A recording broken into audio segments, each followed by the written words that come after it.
sampai di surat Yunus ayat 53. A'udzu billahi minasyaitonir rajim. Bismillahirrahmanirrahim. Wa yastanbi'unaka ahaqqun huwa. Jadi keraguan terhadap firman Allah, terhadap materi dakwah para nabi itu sudah sejak dulu. Jadi makanya kalau kita berdakwah terhadap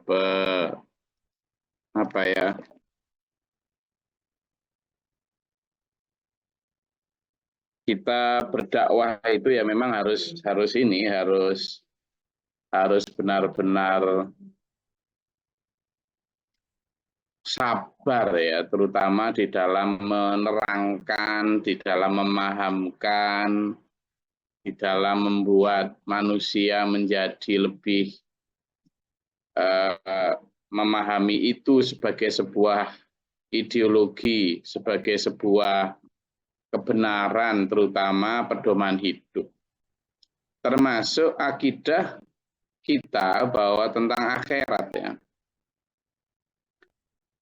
Kenapa sampai ada pertanyaan ahakun huwa? Tenan tak ada siksa itu. Loh, ternyata di zaman itu sudah ditanyakan, 1500 tahun yang kemudian zaman ini ya ditanyakan lagi. Iya. Coba ya, zaman komentar di apa gitu, di medsos tentang ya kemaksiatan, tentang kemusyrikan, tentang pelanggaran agama yang sekarang ada gitu ya. Coba aman komentar, ya Allah kok nggak takut neraka ya, gitu aja misalnya. Wih, diserang zaman, pasti wes. Diserang. Jangan bawa-bawa neraka, jangan bawa-bawa agama, apa itu neraka? Ah, kamu itu. Sampai ada yang kemudian, aku memilih neraka bersama orang-orang yang toleran daripada di surga bersama orang-orang yang intoleran. Ada yang ngomong gitu sekarang. Saking mengagung-agungkannya seolah-olah toleran itu menjadi satu-satunya kebaikan. Ya kan? Merawat tradisi, menjaga toleransi. Tapi salah dalam memaknai. Gitu. Nah, yang kita ingin lebih camkan bersama di sini adalah itu tadi, kita itu boleh, saya termasuk terdepan untuk mengkampanyekan toleransi. Saya termasuk terdepan, kami ya di SPMA, untuk merawat dan mendukung tradisi-tradisi baik yang tidak bertentangan dengan Islam. Misalnya birrul walidain itu kan tradisi baik ya, sangat baik. Sejak dulu di Indonesia itu tradisi yang sangat baik dan harus dijunjung tinggi karena memang Islam juga mengajarkan itu, tata krama, sopan santun, ya kan, gitu. Tetap berziarah dan sebagainya. Cuma ya sesuai dengan aturan yang ditentukan oleh Allah SWT. Nah, dalam konteks itu jangan dibenturkan dengan misalnya kita mengingatkan neraka kok kemudian disangkut-sangkutkan dengan toleran dan sebagainya. Ada yang ngomong gitu. Saya lebih baik di neraka bersama orang-orang yang toleran daripada di surga tapi bersama orang-orang intoleran. Katanya gitu.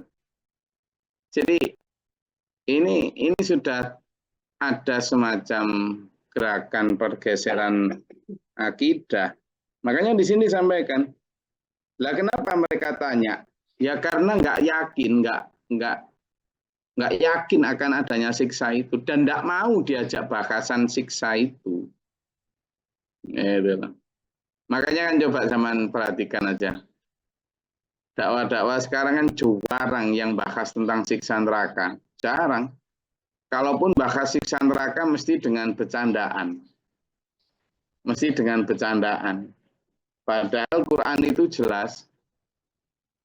Kamu ketika menyampaikan Al-Quran yang sifatnya basyiron, sifatnya berita kabar gembira tentang balasan pahala atau janji surganya Allah, ya dengan senyum. Gimana wong sales kok, ya kan? Dengan senyum, dengan penuh tawaran, iming-iming, kalimat yang manis, namanya menawarkan perumahan, ya kan? Paradise Regency kan, gitulah. Ya harus dengan senyum, dengan analogi-analogi yang sedikit mungkin funny dan lain sebagainya gitu. Tapi begitu zaman memahami, mencoba memahamkan manusia terkait dengan nadhiron, peringatan ancaman siksa neraka, ya sampean harus tidak boleh dengan ketawa ketiwi ya. Vibe-nya itu nggak kena. Aura ancamannya itu nggak dapet. Wong memang itu harus disampaikan dengan benar sungguh-sungguh, tidak main-main. Orang dalam ayat 53 ini, ahakun huwa, benar tak itu ada siksa. Karena nggak yakin, maka sampai katakanlah, katakanlah Muhammad, kata Allah, iwa Rabbi, demi Tuhanku. Ya, sampai bersumpah, innahu lahakun. Loh, inna itu sudah ismu takkid, ditambahi lam takkid, itu lahakun, itu lam takkid lagi. Untuk menakkidkan betapa bahwa siksa itu benar-benar ada, bukan dongeng. Innahu lahakun. Sementara wama antum bimu'jizin, kamu tidak mungkin bisa dapat menghindarinya. Tidak mungkin. Wih, sekarang kan sudah jadi guyonan ya, bahkan ada artis yang menyampaikan, aku lebih baik di neraka kok. Memang sudah aku sengaja, aku lebih baik di neraka. Nanti di sana bisa pesta-pesta bersama para teman-temanku. Ya Allah, ya karena memang itu tadi. Di samping hatinya memang tidak meyakini bahwa di sana itu siksa itu unimaginable kan. Tidak terbayangkan beratnya. Ada juga yang membuat mereka begitu. Apa? Ya materi dakwah yang memang membuat orang itu seolah-olah surga itu begitu mudah, jangan takut neraka. Ini kan kebalik ini. Sementara di Quran menggambarkan betapa sulitnya surga, betapa mudahnya neraka. Nah sekarang dibalik ini. Betapa mudahnya surga, betapa sulitnya neraka. Seolah-olah orang itu begitu sulit akan masuk neraka itu. Apalagi sudah syahadat itu tidak mungkin masuk neraka gitu ya sekarang. Jadi orang ya asal di bibirnya ngomong syahadat gitu aja sudah pasti nggak masuk neraka. Nah ini kan jadi orang ngentengke masuk surga seolah-olah begitu sulit masuk neraka. Kebalik gitu loh. Kebalik banget.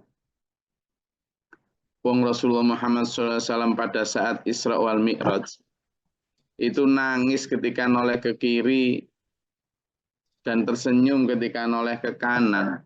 Itu karena lebih banyak anak cucunya yang berada di neraka daripada sejumput yang ada di surga. Lah kok kemudian manusia sekarang begitu memudahkan itu. Makanya di sini disampaikan oleh Allah, wa ma antum bimu'jizin, hati-hati, nggak bisa kamu menghindarinya nanti. Iya, sekarang kamu nantang-nantang karena belum tahu rasanya.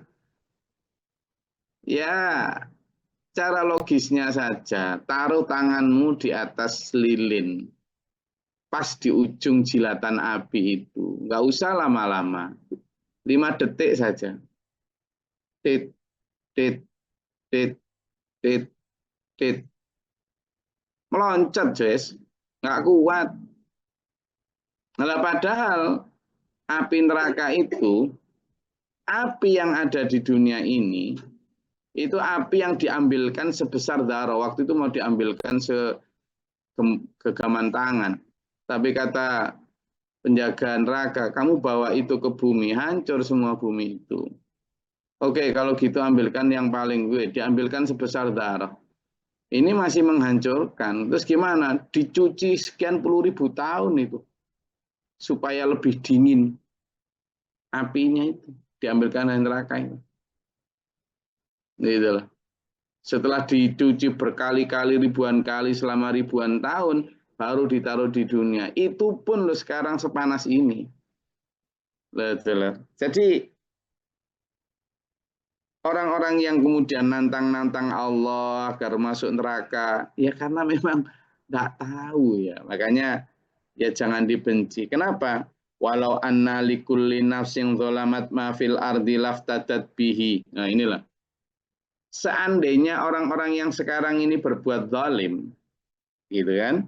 Berbuat zalim, itu tahu betapa nanti di akhirat wa asarrun nadamata lamma ra'aul adzab, ketika kemudian mereka sudah melihat azab di akhirat, wa qudiya bainahum bil qisti wa hum la yuzlamun, dan mereka sudah diputuskan yang neraka ya neraka, yang surga ya surga.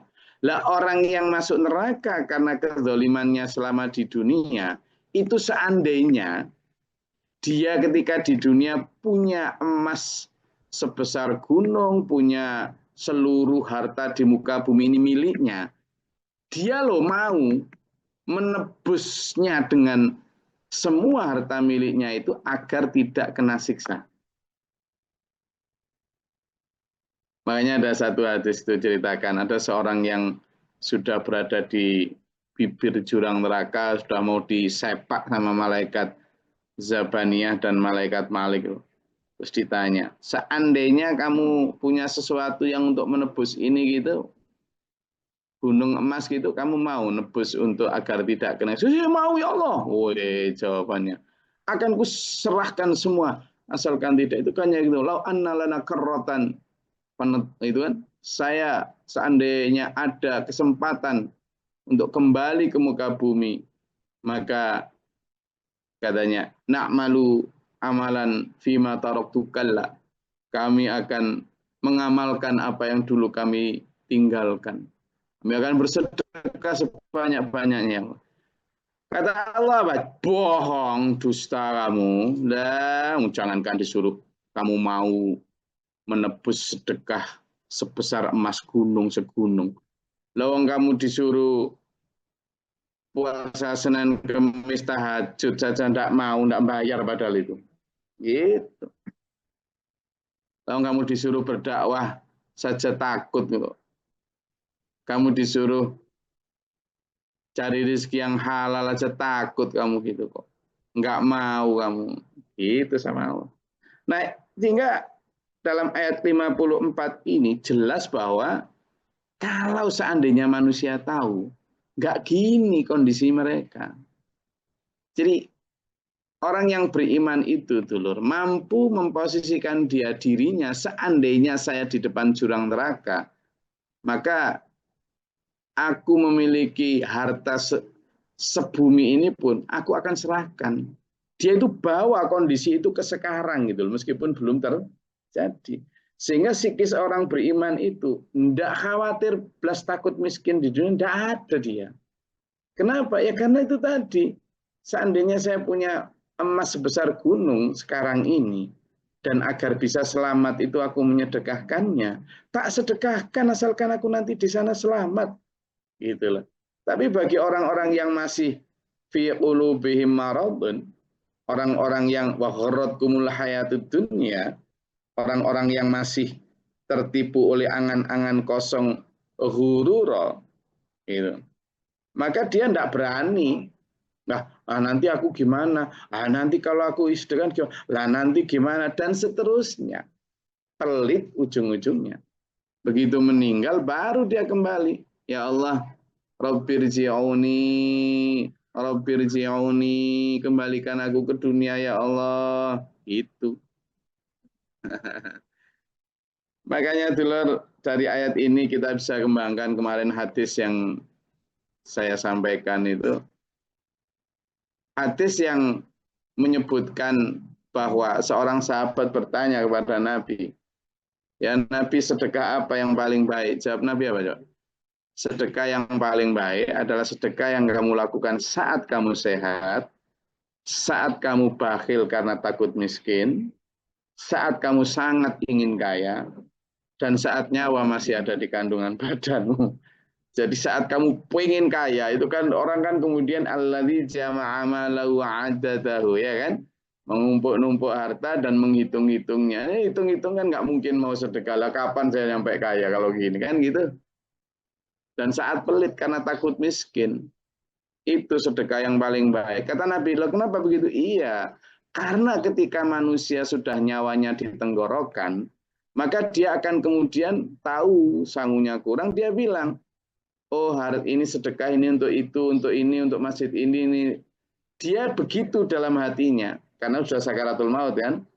Tapi kata Nabi, dia tidak bisa. Kenapa? Karena sungguhnya pada saat sakaratul maut, hartanya dia itu sudah is not belong to them. Sudah bukan miliknya, itu sudah milik ahli waris.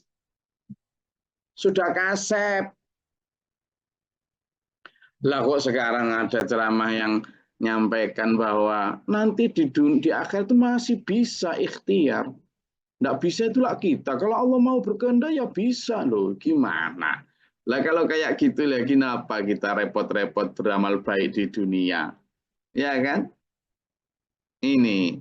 Makanya orang nggak takut dulur sama kekurangan sangu ya karena materi-materi ceramah yang nanti di akhirat bisa kok masih gitu. Padahal ini coba nih. Ini kan jelas. Ayat ini kan jelas. Nggak bisa kamu tebus. Nggak bisa. Seandainya kamu punya segunung Uhud emas, tidak bisa. Ini, walau anna likulli nafsin dzalamat ma fil ardi, seandainya dia itu punya harta sebumi ini, orang-orang yang berbuat zalim itu, dia akan laftadat bihi, dia mau menebusnya. Wa sarrun nadamata lamma ra'aul adab, itu terjadi ketika mereka menyembunyikan penyesalannya dan mereka sudah melihat azab. Sementara waktu dia bainahum bil qisti wa hum la yudhlamun, mereka tidak didolimi, yang salah diputus salah, yang benar diputus benar. Ala inna lillahi ma fis samawati wal ardi. Maka ingatlah sungguhnya milik Allah apa yang ada di langit dan di bumi. Ala inna wa'dallahi haqqun, dan ingatlah sungguh janji Allah itu benar. Kalau dijanjiin neraka ya neraka pasti akan ada. Kalau dijanjiin sampai nanti dilipat gandakan balasannya oleh Allah dalam kekekalan surga, itu pasti ada. Kalau Allah berfirman, Glory, Juwarno, Mahmud, Puji, semuanya kamu, bersegeralah menuju ampunan, dan surga Allah yang seluas langit dan bumi. Itu janji Allah. Betapa mahalnya maghfirah, betapa mahalnya ridho Allah dalam bentuk surga yang seluas langit bumi. Ketika Allah berfirman, surga seluas langit bumi, itu seluas langit bumi beneran dulu. Gitu loh. Seluas langit bumi beneran. Itu yang disebut wa'dallahi haq, walakinna aktsarahum la ya'lamun. Cuma kebanyakan manusia ndak tahu, dikasih tahu ndak mau, karena ndak mau tahu. Kenapa? Ya karena sudah habis pikirannya untuk mengangan-angankan kehidupan dunia. Wa yuhyi wa yumitu wa ilaihi turja'un. Padahal dialah Allah yang menghidupkan dan yang mematikan dan semua kembali kepadanya.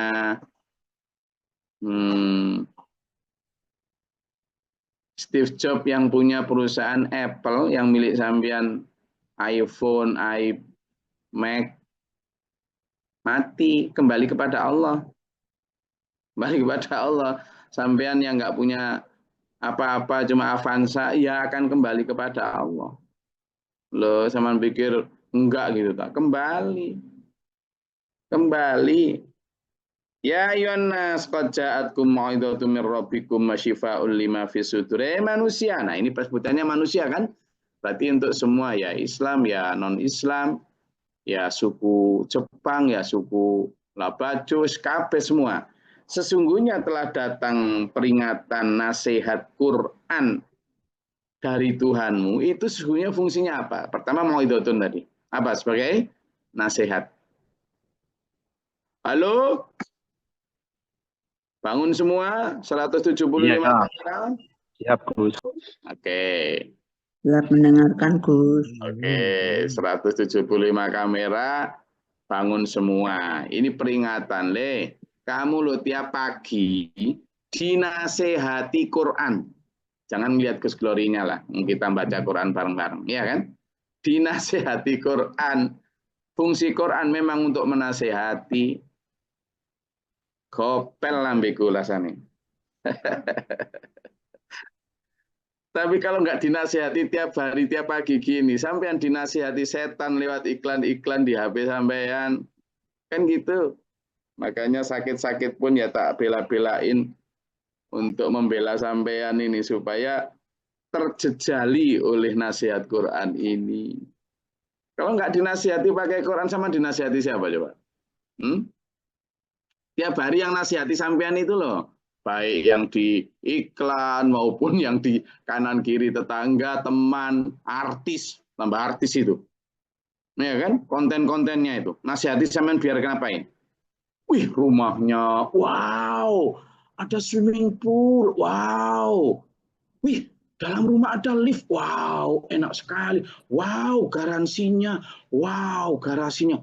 Wow, ini mobil merek, ini yang terbaru ya. Tiap hari sama dicak, wow, wow, wow, ngiler, renang, telenong, gak isa tuku.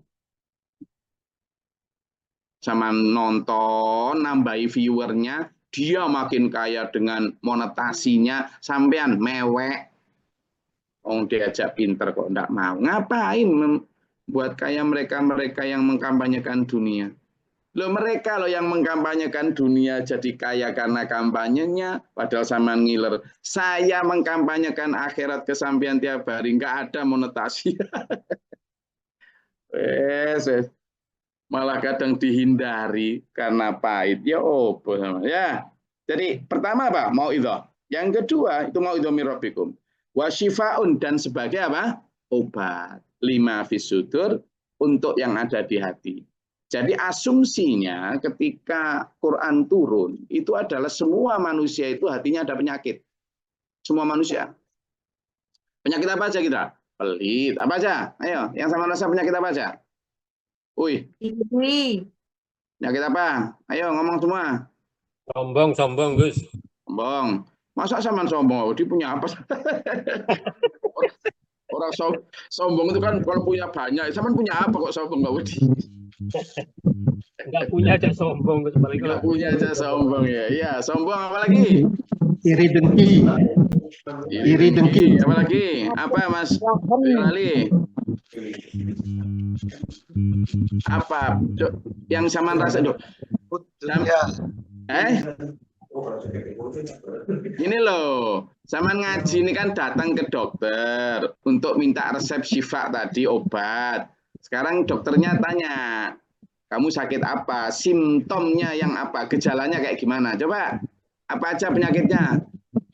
Males, ini Budia Australia ngaji di Denpasar di depan saya ini. Males katanya dia. Apalagi? Gandrung dunia. Gandrung dunia. Apalagi? Dolim. Ya dolim itu apa? Dolim.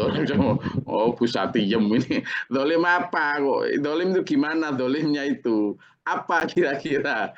Ayo, apa Pak Bagel? Pelit atau kikir. Pelit. Saman punya apa kok dipelitkan itu? Sama dengan eman-eman. Eman-eman. Kata Pak Dul eman-eman.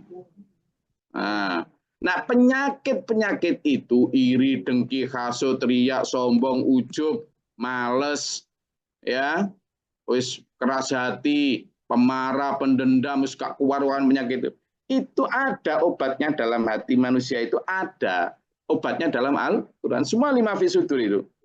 Ada, asalkan mau meminum obat yang diresepkan dokter.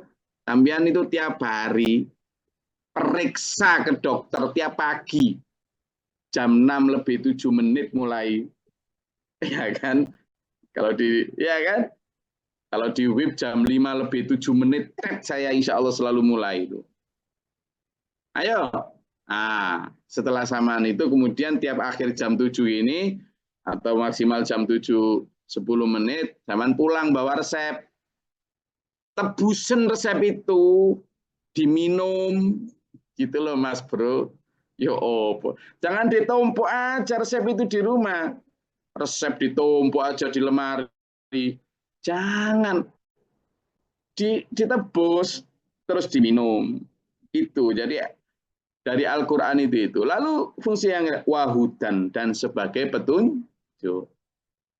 Gus, saya mau ke Surabaya. Ya, terus nanti belok mana ini? Kanan, kiri, terus nanti di perempatan. Oke, ini petanya, seret, nanti begini ya. Oh, siap. Nah, siap itu ya ikut petunjuk itu. Wong ini saya bacakan Qur'annya. Warahmatun dan rahmat, tapi lil mukminin untuk orang-orang yang beriman. Meskipun ya ayuhan nas pertama kan dibilang ya ayuhan nas kepada seluruh manusia. Tapi seluruh fungsi itu, ini kuncinya. Pertama itu Quran itu untuk seluruh manusia, ya ayuhan nas. Tapi nanti yang bisa mengambil fungsi-fungsi itu, fungsi mau'idhah, fungsi syifa, fungsi hudan, fungsi rahmat, itu hanya lil mukminin, untuk orang beriman. Jadi meskipun awalnya ditawarkan kepada seluruh manusia, tapi yang benar-benar akan mengambil dan melaksanakan itu, mengambil manfaat dari Quran, hanya orang-orang yang beriman. Maka kita gampang tuh mendeteksi kita ini beriman atau tidak. Apakah kita merasa Quran itu sebagai mau'idhah? Apakah merasa Quran itu sebagai syifa yang pahit pun kita telan?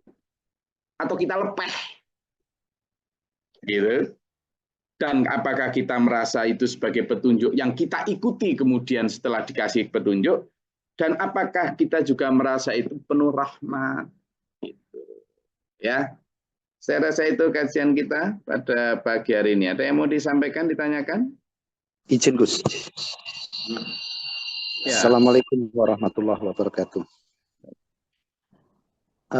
Ngapunten Gus, hari demi hari ngaji, sesungguhnya kehidupan ini seolah-olah hanya fotokopi aja Gus. Kejadian masa lalu juga kejadian sama sekarang. Yang pertama. Yang kedua, ini pentingnya ngaji dan pentingnya milih guru, Gus. Ternyata saya pernah beberapa hari yang lalu itu mendengarkan ngaji di YouTube itu. Kiai ustadznya viral banget. Tapi mengatakan hidup ini sudah susah. Jadi ngaji jangan yang susah-susah. Nanti kalau ngajinya susah-susah, banyak orang lari nggak mau ngaji. Saya jujur mawon, kalau ngikuti nafsu saya dari 2012 ngaji sama Gigi itu nggak enak belas. Serius nih guys. Kalau ngikuti nafsu ya, jadi ngaji sama Gigi itu nggak enak belas. Soalnya apa? Apa adanya. Yang baik-baik, yang nggak enak juga berada di sini terus terang gitu. Jadi jujur kalau memburu dunia memang tidak enak belas itu. Matur suwun Gus. Wassalamualaikum warahmatullahi wabarakatuh. Iya, jadi waalaikumsalam. Maka yang saya pakai sama Pak Warso. Benar memang. Tapi qulil haqqa walau kana muron. Sampaikan saja kebenaran itu meskipun pahit loh. Berarti Rasulullah SAW itu sudah menyadari sejak dulu bahwa kebenaran itu pahit. Sudah jelas. Gitu loh. Sudah jelas pahit, tidak senang manusia. Jadi walakinna aktsarahum lil haqqi karihun, kebenaran itu sudah sejak dulu. Memang walakinna aktsarahum lil haqqi karihun itu apa ya? sudah mafhum, sudah mabni lil haqi karihun itu. Nah, lalu bagaimana kita? Ya saya dimakan saja. Kalau ada yang punya pendapat begitu ya enggak apa-apa, wes. Monggo aja. Berarti apa? Ya kita apa ya? Mengikuti saja pendapat mereka bagaimana, silahkan itu sampean lana amaluna walakum a'malukum seperti yang kemarin di ayat sebelumnya itu. Sehingga ya kalau nggak mau nyari yang itu ada ditambah gini Pak Arso. Jadi wong gali sumur 3 meter aja udah keluar air, ngapain kok gali sumur 20 meter gitu. Padahal air yang digali 3 meter itu bisa jadi air rembesan dari got. Nah, yang kita cari kan yang air yang benar-benar sumber yang murni gitu loh. Nah, asal air aja ya memang gitu. Sama dengan hidup ini sudah susah, ngapain susah-susah. Lah yang nyuruh susah siapa? Saya cuma ngajak sampean juga dari Al-Qur'an gitu ya. Monggo Pak Muhammad, kayaknya udah nunggu apa sampean, monggo. Assalamualaikum warahmatullahi wabarakatuh. Silakan. Dalam dunia dakwah sekarang ini sungguh sangat miris sekali, Gus. Iya, Di mana iya. para pendakwah ini hanya cari populer, kemudian menggampangkan hukum itu, Gus. Iya. Di mana mereka itu ya contoh misalkan menggampangkan pahala. Enggak, pahala itu bisa dioper. Jadi kalau sudah mati itu ada yang nanti ngirim pahala gitu. Nah ini tidak sesuai dengan konsep Quran, Gus. Di mana kan jelas Allah taziru waziratu wizra ukhra. Orang tidak bisa memikul dosa orang lain. Kok menggampangkan bahwa dapat surga itu cuma dengan tebusan seperti itu. Seperti ayat yang tadi, surat ke-10 ayat 54 itu. Iya. Walaupun ini ditebuskan kan, Gus. Nggak akan diterima. Itu. Kemudian dalam hal dakwah ini sekarang lebih banyak, benar katanya Gus Glory, guyonnya jadi pelawak malah sekarang. Jadi juru dakwah ini justru jadi pelawak. Yang penting jamaah itu bisa cekakak cekikik, ya dakwah itu sudah tersalurkan seperti itu, Gus. Padahal seperti apa yang kita bahas hari ini, Al-Quran disampaikan sesuai dengan apa adanya.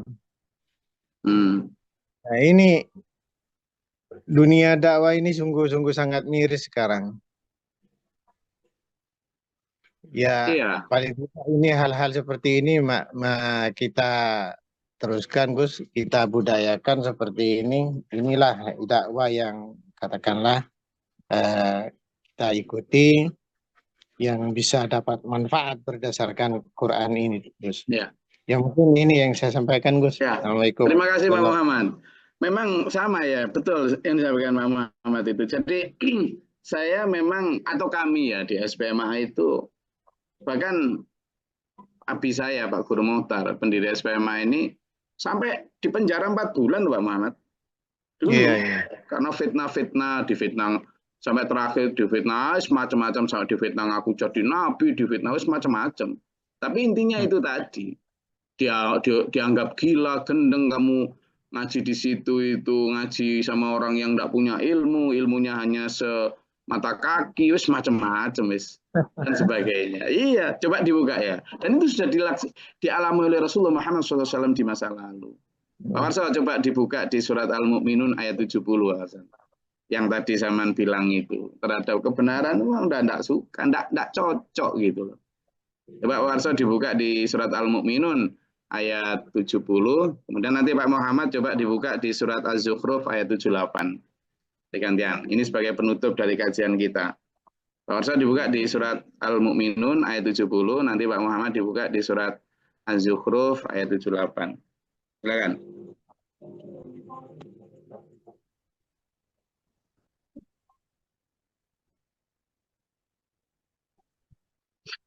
Sudah ketemu? Berapa? 78, Gus? Ya, Az-Zukhruf 78. Pak Muhammad dulu mungkin. A'udzubillahi minasyaitonirrajim. Laqad ji'nakum bil haqqi walakinna aktsarakum lil haqqi karihun. Sungguh kami telah datang membawa kebenaran kepada kamu, tetapi kebanyakan di antara kamu benci pada kebenaran itu. Nah, udah jelas banget. Dan itu sudah sejak dulu. Jadi nggak enak kebenaran itu. Nggak enak. Malah karena saking nggak enaknya kebenaran itu, penyampai kebenaran dianggap gila. Monggo Pak Asal. Surat Al-Mu'minun ayat 70. 70.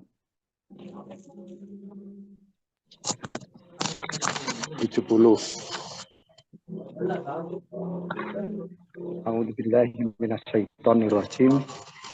Bismillahirrahmanirrahim.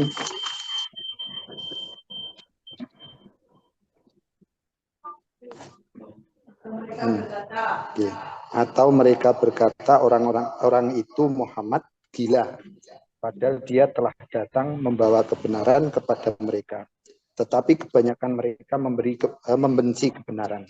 Shadaqallahul adzim. Dia mengatakan, oh Muhammad gendeng, gitu. Jadi Muhammad jinnatun itu gendeng, gila. Ya karena itu nggak umum lah. Materi dakwanya nggak umum, cara dakwanya nggak umum, nggak nyenangkan hati. Padahal Nabi Muhammad SAW datang membawa kebenaran, tapi kebanyakan mereka terhadap kebenaran tidak suka. Sehingga kalau kita sekarang ngaji, lalu nggak cocok dengan hati sampean, yang keliru bukan yang materi kajiannya, Al-Quran semua kok. Yang keliru ya karena apa tadi? Ada 5 fisudur tadi, apa? Penyakit di dalam hati. Jadi kalau kita beriman pasti akan mengambil ini sebagai syifa, sepahit apapun itu, telan ya supaya sembuh hati kita. Mudah-mudahan bermanfaat dan faedah. Allah memberikan kita hidayah, ampunan dan tuntunan dalam siratal mustaqim inilah ya amin. Allahumma shalli wa sallim barik. Allahumma fil mu'minin wal mu'minat muslimat. اللهم اهدنا فيمن هديت وعافنا فيمن عافيت وتولنا فيمن توليت وبارك لنا فيما اعطيت وقنا شر ما قضيت فانك تقضي تبارك ربنا وتعالى لك الحمد لله ما قضيت استغفرك واتوب اليك اللهم ادع عنا البلاء والوباء والحسن ربنا نجنا ولنا شرنا ربنا ولا تجعلنا في القوم الظالمين